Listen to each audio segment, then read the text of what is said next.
Happy Halloween and welcome to my first annual Halloween specials. But for this video, I'm talking about Sega horror games.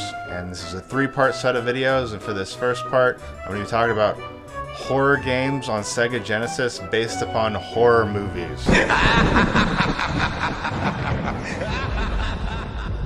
Ghostbusters for Sega Genesis is a game made by Sega, and they did a pretty good job. They start you out with a decent opening with moody photos, Peter, Ray, and Egon. For some reason, Winston is omitted. You can choose between any of the three characters. I like that when you choose a character, the other two characters appear to be sad and dejected. Refreshingly, the story doesn't follow the movie. There's an uptick in ghost activity in New York City, and it's up to the Ghostbusters to stop it. After a brief little cutscene, you're taken to a map where you get to select the level you want to go to, and if you're wondering, yes, there's a castle in Manhattan. I don't want to say that the game is Metroidvania, but the levels certainly aren't linear. You have to explore each level and find a set number of ghosts. The ghost designs are pretty cool, and I have to say that the snowman you fight in the ice level is the scariest fucking snowman I've ever seen in any fucking video game in my whole fucking life.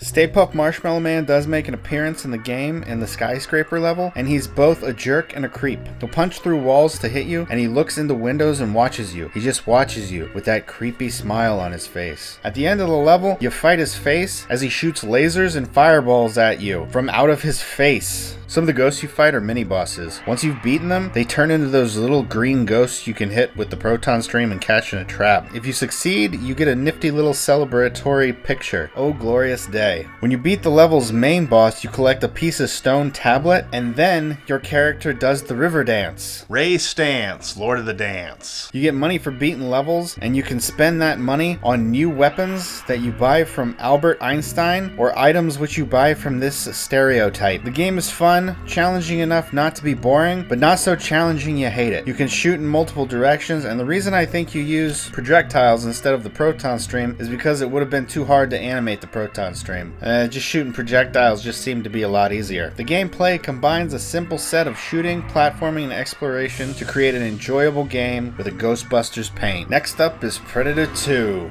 Get to the chopper! Surprisingly enough, Predator 2 is a fairly fun game and fairly gory. It's an isometric shooter where the game throws an endless onslaught of enemies at you for you to perforate with a wide variety of weapons. It's actually a lot of fun and not too complicated. The main goal is to rescue hostages without letting too many die or without dying yourself, and then get to the exit of the stage. Along the way, you can also pick up drugs for added points. Like I said, it's not complicated, but it can be fun if you just want mayhem. The game throws horde after horde of enemies at you, and eventually you realize that you can't kill them all, and just kill the ones that are in your way and try to find the exit ASAP. Run, Danny Glover, run! The first stage you're on the streets rescuing hostages, nothing major. The second level you're on the rooftop rescuing hostages, only this time the developers introduced the Predator into the mix. But he's not an enemy you can kill. What shows up on screen is his triangular targeting laser. It slides over the level looking for hostages to kill, and it's up to Danny to save them before the Predator gets them. Should the Predator succeed in killing the hostages, the player is treated to an explosion of limbs, eyeballs, and organs flying at the screen. I love this. It's a very unique and interesting way to use the character of the Predator, and all the guts flying at the screen is a very interesting and unique way of telling the player that you have totally failed, you freaking failure. You certainly don't see this on Nintendo. The third level of the game, you're on the streets again, killing druggies and rescuing hostages. The final boss is a giant truck, and it's really hard. I don't care much for this boss fight. Stage 4 is the subway. Instead of being isometrics, it's actually a top-down. You fight your way to the bottom of the screen as subway trains drop off gang members for you to kill. At several points, the Predator shows up and fires projectiles at you from atop train cars. The way the game introduces the Predator onto the scene is very good and well paced. I enjoy it. At first, he's just off screen, then he's just on top of train cars, where he's just shooting at you, and slowly over time he's worked into the game. At the end of the level, you fight your first Predator proper in what is a difficult yet accomplishable fight that I found just challenging enough to make stupid faces when trying to beat him. Stage 5 is the Slaughterhouse. It's a blood-drenched stage where you get everything this game has to offer. Rescue hostages, kill gang members, have the Predator shoot at you, and fight Predators. Each section of the level requires you to fight a Predator, and they're pretty easy. I think this is my favorite level in the game for how much is going on. Not too difficult and not too easy. The next level is another street level. By now it's obvious that the street levels are just filler. It's really too bad that the developers didn't put more unique levels in the game. A missed opportunity in my opinion. The final stage is the ship stage. Danny Glover is running around a misty area rescuing hostages and killing an endless onslaught of predators. These predators are much easier than the predators you've encountered before. And if you're wondering, yes, the alien skull is on the ship. At the end of the game, you fight a huge predator. He's not that hard. After he's killed, the other predators show up and give you the old gun, and the ship takes off with Danny Glover getting away just in time. Predator 2 is a good game. I like it. I recommend it.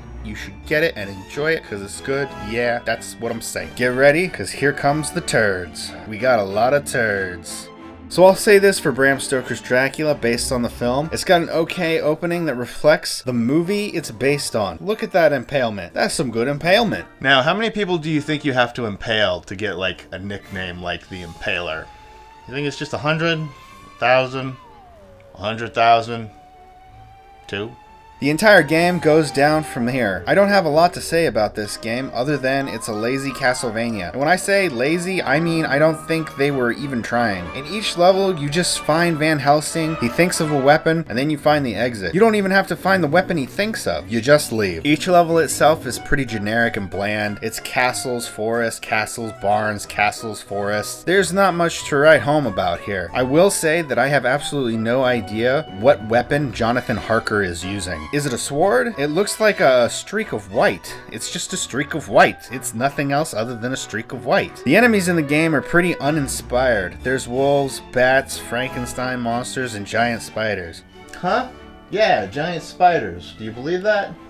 See, this is Vanessa back here. She's helping me out with these videos. What? Yeah, I know you're not evil.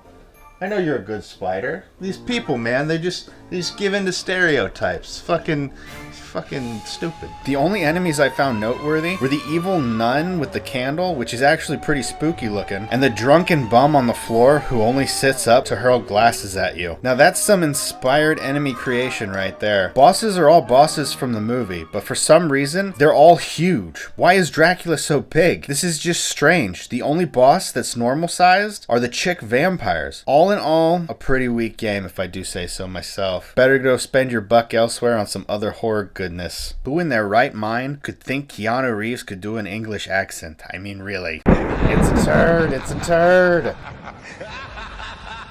Frankenstein, based on the movie, to put it bluntly, is crap. This game is really boring. I don't have much to say about it. You run around with a stick and beat people with it, which frankly sounds like a lot of fun, but it isn't. Most of your enemies have a longer reach than you do for some reason. For some reason, the monster, aka the character you play as, shoots blue balls of energy. I do not remember Robert De Niro doing that in the film. The levels are large and make no real sense. Sometimes you'll enter a door and run through a corridor just to come out a door a few feet away from the door you first went through. The second level, you're running around a crypt in the dark, pushing blocks. The third level, you're in a forest. Then you're in a mansion, and then Helen Obama Carter is chasing you around while Victor Frankenstein throws shit at you. Then you're in the Arctic, but no matter what the location, the game sucks. This game could have been a lot better with just a change of genre. Why they chose a side-scrolling platformer is baffling. This could have worked well as a point-and-click or some type of top-down game like Zelda perhaps. It just doesn't work like this.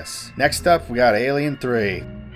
So here's how things went. I sat down to play Alien 3 and played through and recorded the first 3 levels. I was halfway through the 4th level when my computer ran out of power and shut down. So I started everything up again and began playing once more. Unfortunately, I forgot to push record on my Elgato game recording software. After having a drink to calm my nerves, I decided to try again. I also decided to cheat and see the rest of the game. Why? Because this game is terrible and I didn't feel like playing through all the crap I had already played through. To use the cheat code, I had to plug in a second controller. When I use the code, the screen goes all green and buggy, but I can choose the stage I want to go to. The game essentially consists of running around maze-like levels rescuing hostages, which, by the way, if that sounds like Predator 2, it's because these two games were made by the same company. But unlike Predator 2, Alien 3 has you rescuing prisoners to a time limit, which royally sucks. The major turnoff about this game is the time limit. If it weren't for this, the game wouldn't be so bad. The only upside to having a time limit is that if you haven't rescued all the prisoners, then you get to watch them all die.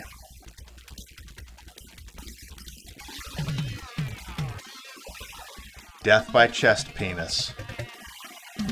No worse way to go. It's gory and a lot of fun. This is an action platformer but lacks the finesse of a game like Contra or Metroid. It's just clunky. Aside from the time limit, there are other qualities about this game that just sour the experience a little. You get a motion tracker that will tell you where prisoners and aliens are, but it runs out of juice pretty quick. The aliens themselves also come out of nowhere and run you down before you can react to them. It sucks. The bosses aren't called bosses, but level guardians. They're just large aliens. I don't think that they're queen aliens. They don't look like it, but whatever. Many of the levels are based on areas from the movie. I like the kitchen area as it's full of gore. God bless the Genesis. Level 5 is called Mayhem, and in this level you just run through the area shooting aliens. There are no prisoners to rescue. It's a nice break from saving dudes, although later in the game you do nothing but save prisoners for a whole stage. There are no enemies. Of course, I don't know why you would want to save these guys to begin with. They're all criminals. It seems like a pointless endeavor.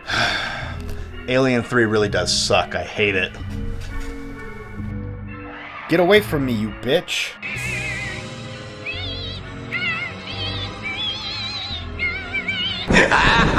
Hey, if you've enjoyed this video, please subscribe. It would help out this channel, and it would help me grow, and I would greatly appreciate it.